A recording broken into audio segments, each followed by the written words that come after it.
With 2024 coming to a close and a new year on the horizon, Counter-Strike fans across the globe get to sit back, relax and enjoy the fireworks as one of Counter-Strike's bi-yearly ROSTERMANIAs starts to plunge into absolute chaos. With the first full year of CS2 concluded, Falcons thrown around a small country's GDP and elite players running out of their contracts, the 2024 into 2025 ROSTERMANIA is shaping up to be one of the most interesting ones that we've had in modern Counter-Strike. Now, obviously, there's been a lot of discourse around some of the moves, especially around the top teams. So I thought it would be a good idea to go through all of the roster moves that have been reported so far, both public and rumours, and give them a ranking of S to F. I'm also going to be giving my thoughts as to why I've given these rankings and why I think some roster moves are really, really good and why some other organisations should probably hire a new general manager. Maybe me. I'm on the market, guys. I'm going to be trying to do this in a somewhat chronological order, going through these moves as they kind of became public, but some of them are out of place here and there just to help with the flow of the video. So let's kick things off with probably one of the biggest moves of the offseason. That is Vitality trading Spinks for ROPS. Now, I actually think Vitality struggled a lot in 2024. I think they really underperformed in a lot of really key moments, and despite having one of the best teams in the world on paper, we were only able to close out one admittedly very big trophy at IEM Cologne. I actually do think a lot of Vitality's tactical struggles are somewhat down to Spinks. He occupies a lot of star player high impact roles in CT, plays a lot of lurks, box and T, but I just really don't think he has enough impact in these roles. He often gets bailed out by his admittedly world-class mechanics, but I often very rarely find myself thinking he's the reason why they've won a round or the reason why they've won a game, especially on that T side. Like, some of these lurks are just coming in way too late, man, and he literally just sat here doing nothing. He also has a secondary indirect hindrance on the team, and that is upsetting the balance of the other players on the team, especially on the CT side. Vitality actually do have another super good rifler on their team in Flamesy. He's a very aggressive rifler with mechanics that probably match Spinks, so definitely up there in the best of the world. But on the CT side, he's incredibly neutered, often being reduced to playing anchor spots such as A site on Anubis, while Spinks also plays the high impact spots such as Connector. On the T side as well, he definitely takes a lot of space away from Mezzi, and on the CT side, they just look really uncomfortable playing bomb sites together. So I actually think Vitality losing Spinks, as it was his choice to leave the team, was actually going to be a net positive for the team as long as they signed an anchor player and not another star rifler. And they didn't just sign any anchor player, they signed the best one. Now, ROPS didn't have the greatest 2024, and neither did his team or FaZe, but we can't forget how good this guy is. He was number 3 in the world last year, behind only Zywoo and Nico, and higher than Monacy. He's one of the best riflers we've ever seen in the game, and for my money, he's by far the best anchor lurker that this game has ever seen, especially in terms of his raw mechanical prowess. The addition of ROPS is going to free up Flamesy significantly on the CT side. He's probably going to be slotted into Spinks roles, and he's going to be able to have a lot more impact on the server than he has had on his big site anchor spots, and this is just going to allow Vitality to access so much more of their firepower. I also think on the T side, it's going to free up Mezzi a little bit more. ROPS is definitely going to be taking a lot of those lurker roles, but I reckon there's going to be a bit of mix and match depending on the map, as ROPS did play some higher impact star roles on FaZe on some maps. So overall, I'm going to be giving this move an S, which is the highest ranking. I think this is a net upgrade for Vitality. With this roster, Vitality don't have an excuse to not be trophy winners in 2025. And assuming things ramp up well and they're able to successfully integrate ROPS into the Apex system, Vitality should be a contender for the majors in 2025. Moving on to another one of the massive moves that broke on Sunday, it's going to be Liquid finally benching Yakindar, and by the looks of things, they're going to be signing Nerds. I really have no idea what took so long for them to remove Yakindar. This guy's been dog shit for like a year and a half, and he plays way too good positions to warrant those performances. I understand that he did a lot for Liquid when he first came in, but ever since he tried that IGL role, he just hasn't looked the same. This really compounded Liquid's passive rifler problem. They have NAF and JKS on the same team, which, while very, very good players in their own right, are both very, very passive riflers, even on their lurks. And Twist, well, he's definitely more of an active rifler, he's definitely not an aggressive rifler, which is why they've had Ultimate come in and be this hyper-aggressive AWPer, which doesn't always work out in Tier 1. Nerds, for my money, is one of the best riflers in the world, definitely in the top 10 for sure, and probably in the top 5 aggressive riflers in the world. The work he's done on Heroic this year cannot be understated, and like, this is the 3rd team in a row that he's just put in his backpack and carried deep into events after endpoint and ends. The guy is outrageous. I've been waiting for him to get a chance on an elite team for so long. I actually think this is going to help Liquid's passive rifle problem so much. It's actually going to add so much depth to their T side. Unlike a lot of star rifles, Nerds actually starts quite a bit on the extremities of the map, and this is going to give Liquid so much more tactical depth when it comes to being to pivot away from their pack to the mid round if Nerds is able to create space. I still think Liquid have a few underlying tactical issues, but I think that's okay given that this is Twist's first couple of months transitioning into the IGL world, and I actually really like the playstyle that they brought so far. So I'm going to give this move overall an A. I think it's a super solid move for Liquid. It's a slam dunk upgrade of a Yakindar, and if all goes well, I think they could become a dark horse for trophies over the course of 2025. Oh, where do I start with this? Virtus Pro, they are one of Counter-Strike's legacy organizations, but they've really struggled over the last 2 years under the leadership of James, and it really felt like his time was coming once Virtus Pro signed Electronic earlier on in this year. Now, James and Electronic from the same team was never going to work out, and one of them had to go. I think it's perfectly reasonable without it's James, and I don't actually like a lot of the Electronic hate for this move, as I'll get into later. But let's focus on the roster move for now. The changes they ended up making is removing James, obviously, but also removing Norbert, which I found perplexing. Well, he's certainly not a star anchor. He's been solid, he's done his job, and he's definitely not been the issue within VP.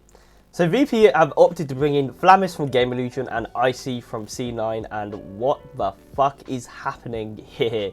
These roles make no sense at all, and despite what some people will have you say, roles are important in Counter-Strike. You need players that are able to play the spots on the map and do them well. And yes, there are definitely a couple players like Flames, Mouths, and to a lesser extent Twist that have broken the mold, but those are 3 very elite players, and not everybody can do that.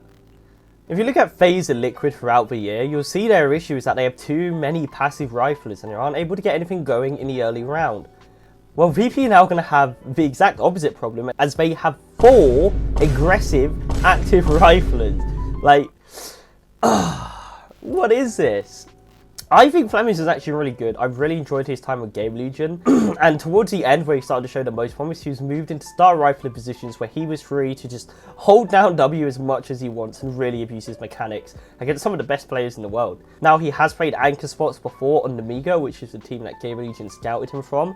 And I assume that he's going to be one that's going to take the heaviest hit in terms of roles. And whilst I do think he's okay in those roles, like, you're coming from being the star of the team that you were just on to being the anchor player on a team with an IGL who's notoriously difficult to work with. And I just don't know how it's going to fare for his career. The T sides on this team are going to be an absolute mess. Electronic is famous for going for aggressive mid-round maneuvers. Fame and Flit are great openers, and Flamis is literally just an ego swinger. So who's just going to sit back and play the lurks and try clutch on this team? Like, seriously, who's going to do it? And that's before we get to Icy. Man, I don't understand the hype around this guy. I know a lot of people seem to think he's really good because he put up some good numbers in AmCal and in C9. But whenever I watch this guy play, he just has no impact. I definitely think he's way too passive in the early rounds, which I guess does suit this team with 4 aggressive riflers. But like, I'll literally watch games of this guy where he'll get 10 kills in the first 5 rounds, and then that's it for the rest of the game. And like, he's just often the last player left alive, and then he struggles to close out these clutches. And I just don't see the vision with this guy. I don't understand why people think he's so good. The CIS region is famous for its plethora of young, explosive AWPers, and with the amount of money VP spent on these players, which, trust me, it's a lot, they definitely could have got somebody a bit more exciting, like Artfrost. Maybe take a risk on Jambo if they wanted a more passive auto. Zorti's out there and he's been solid on BetBoom and previous teams. Like, there's definitely other options they could have gone for over Icy. I'm definitely a bit of an Icy hater personally, but I just really don't think he's that good. Finally, there's the Electronic IGL question. Now, I actually don't hate Electronic being the IGL of this team. People do have this narrative in their head that Electronic always forces his way into being the IGL and then ends up killing the team, but that's objectively not true. In Na'Vi, he became the IGL out of necessity after Boomich was removed for reasons. In Cloud9, it was a similar situation. Napney had to go, that guy's a fraud. And once again, there was Electronic that was temporarily forced to pick up the IGL role, although I believe he did share it with Hobbit until Boomich came in. And now on VP, he's been playing under James, and it's just not worked out. So I actually do think that Electronic becoming an IGL isn't a bad thing. I think this is going to be his actual test. This should be the roster that people judge Electronic as an IGL off, because he's going to have the players that he wants, and he's going to be the sole leader of the team. He's going to want to be the leader of his team. So If it fails this time, then yes, we can say Electronic is a bad IGL, but if it somehow does go well with this roster composition, then fair enough. Honestly, I've given this move an F. The roles are fucked. Like, you have 4 aggressive riflers and then an AWPer who I personally think has absolutely zero impact on the fucking game. I don't think VP are going to be good this year. They might get a couple of upset wins here and there because the firepower is outrageous between those 4 riflers, but I don't think they're going to be a consistently good team, and I honestly don't think they're going to be much better than they have been this year.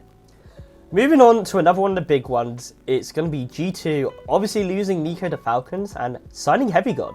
Now, I actually rate this move quite highly. We've known for a long time that Mouse was brought into this roster to be Nico's successor, and he's going to be taking all of those star player aggressive rifler roles now that Nico's out of the team. And instead of picking up another star player and trying to force Hunter into being a pure anchor or putting more of a burden on Snax' lackluster fragging, I really think that G2 should have gone for an anchor here. And Heavy God's definitely the best player they could have got if they weren't able to get Robs. I actually think that Heavy God is a better fit for this team than Jimfat would have been, even if Jimfat's maybe the better overall player. See, Heavy God is an excellent field player. He will literally just play any role that you give him, anchor, star, even AWPer, I've seen it before, and he will put up numbers. He's not going to be a detriment, he's not going to complain, he's just going to frag and play the position so well. And that's exactly what G2 need. He's just going to be able to fill in the gaps to allow Monacy and Mouths and maybe even Hunter to play at their best. And I honestly think that G2 still have some of the most firepower out of any tier 1 team. Obviously, Nico's going to be very hard to replace for some things that he does that simply no other player can do. He's the greatest rifler in CS history. But I definitely think that this is the best move that G2 could have made outside of signing Robs, which obviously didn't happen. That being said, we need to have a conversation about G2's GMing here. Now, obviously, Falcons really wanted Monacy, and the rumour is that they offered up to $3 million for Monacy. And if I'm G2, I'm taking that. Monacy only has a year, maybe less, maybe 8 months is something that I've heard, left in his contract. And he wants to play with Nico so badly that unless his G2 team just comes out the gates, wins everything, wins a major, he's going to leave at the end of his contract for free. A G2 are just going to be in the same problem they would have had at the start of this year, but with $3 million less to go out and buy a good player. I think if they sold Monacy for that $3 million, then they could have just gone out there, offered Rops a blank check, just to, write a number, we'll take you, and then taking a risk on a young and up-and-coming AWPer. Or go and buy, like, fucking Device or some shit, or maybe have a sniff at Zywu, although I don't know how unlikely those things are. Because of the GMing, I've not given this move an S, I've given it an A. It's still a very strong move. I think G2 can be a trophy winner in 2024 if all of these pieces fall into place and play to their highest potential, but there's definitely going to be some questions about maybe Monacy phoning it in, and I still have my reservations about Snax' leadership. That's going to be the end of part 1 of Ranking ROSTERMANIA. I hope you guys enjoyed it. I did actually record this with the intention of having it go out as one video, but it ended up being far too long, so I'm probably going to split it up into 2, maybe 3 bits. So make sure you like and subscribe and follow me on Twitter, stay notified when that drops, and I'll see you next time.